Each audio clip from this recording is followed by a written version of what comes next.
প্রত্যেকটা মেয়েই জানে যে স্বামী ছাড়া বাপের বাড়ি 6 মাস থাকা যায়, কিন্তু স্বামী ছাড়া শ্বশুরবাড়িতে 6 দিনও টিকা যায় না। স্বামী যতদিন আছে মেয়েটার মাথার উপর, ততদিন সেই শ্বশুরবাড়িতে সবাই মূল্য দেয়, সবাই দাম দেয়, কেউ অবহেলা করে না।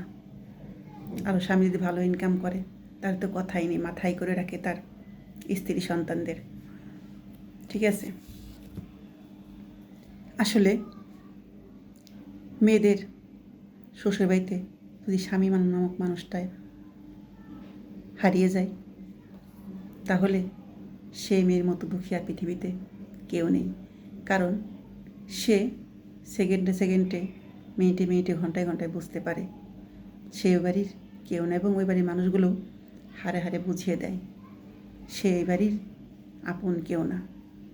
স্বামী থাকলে যে আদর যত্ন, পরিবারের সবাই যে একটা দাম দিত, স্বামী যদি জীবন থেকে হারিয়ে যায় তাহলে ওই বাড়িতে সেই নারী টিকতে পারে না। স্বামী মারা যাওয়ার সাথে সাথেই সেই মেয়েকে তারা তাড়ানোর জন্য উঠে পড়ে লাগে।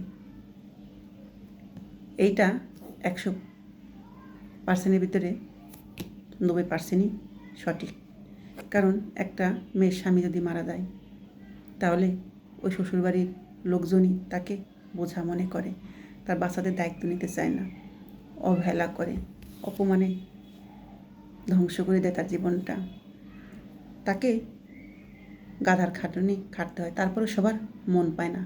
একটা মেয়ে চেষ্টা করে সর্বোচ্চ দিয়ে যে সেই বাড়িতেই টিকে থাকতে, বাচ্চাদের বড় করতে, তাদের আশ্রয়ে থাকতে, কিন্তু না, তারা সেটা করতে দেয় না। ঠিক আছে, ওই মেয়েটা চায় তার স্বামীর আশ্রয়ে থাকতে। পৃথিবীতে সবার ভাগ্যে তো সবসময় সব সুখ থাকে না, কিন্তু সেই মেয়েটা অসহায় হয়ে পড়ে সেই পরিবারের কাছে। সে তার সবটুকু দিয়েও তাদের মন জোগাতে পারে না, পায় না, কোনো মূল্য নেই তাদের কাছে। আত্মস্বজন যাই বলেন সবাই অবহেলার চোখে দেখে। কথায় কথায় খাওয়ার খোঁটা, পড়ার খোঁটা, থাকার খোঁটা সব শুনতে হয়, কিন্তু তার স্বামীরও সেখানে ভাগ আছে, কিন্তু না, সেটা তারা দিতে নারাজ। তারা তাদের তাড়িয়ে দিতে পারলেই বাঁচে। তাদের ছেলে নেই, তাদের ছেলের বউ বাচ্চাদের দিয়ে তারা কী করবে?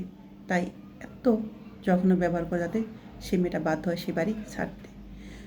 মেয়েরা চেষ্টা করে সর্বোচ্চ দিয়ে সেখানে থাকার জন্য, বাচ্চাদের মানুষ করার জন্য। যখন দেখে না আর পারছে না, সেও তো মানুষ, তখনই সে বাধ্য হয় বাবার বাড়িতে।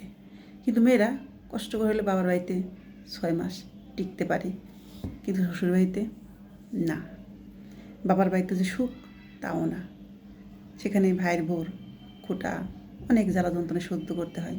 আসলে শেষ কথা হলো, বাবার বাড়িতে 6 মাস থাকার পরেও মানুষ আর তখন তাকে সহ্য করতে পারে না, সব দায়িত্ব নিতে চায় না। একটা মেয়ে তাহলে কতটা অসহায় স্বামী ছাড়া। এই স্বামীকেই আমরা মেয়েরা মূল্য দেই না, অবহেলা করি। আসলে একটাবার ভেবে দেখেন তো বোনরা, এই স্বামী নামক মানুষ থাকলে আপনার জীবনটা কোথায় গিয়ে দাঁড়াতো, কী করতেন? এই যে শান্তিতে আছেন, ঘরে বসে রিল্যাক্সে জীবন কাটাচ্ছেন, বাচ্চা দিনে সুখে আছেন, কোনো টেনশন নেই, বাজার ঘাট যা লাগে সব ওই মানুষটাই করছে, আর আপনি দিব্যি রাজরানী হয়ে ঘুরে বেড়াচ্ছেন ঘরের ভিতরে, মোবাইল দেখছেন, টিভি দেখছেন, হাসি আনন্দে মেতে আছেন শুধু ওই মানুষটার কারণে। আর আমরা ওই মানুষটার সুখের কথা একটুও ভাবি না, আমরা শুধু নিজেদের নিয়েই ভাবি। আসলে মেয়েরা বেঈমান, স্বার্থপর, এটাই হলো চরম সত্য কথা। ঠিক আছে, মেয়েরা হারিয়ে বোঝে, কিন্তু হারিয়ে খুঁজে লাভ আছে যার জীবনে কখনো ফিরেই আসবে না। তাই বলি, সময় থাকতে স্বামীর কদর দাও, স্বামীর মূল্য দাও, তাকে যত্ন করো। ঠিক আছে, জীবনে সুখী হবে।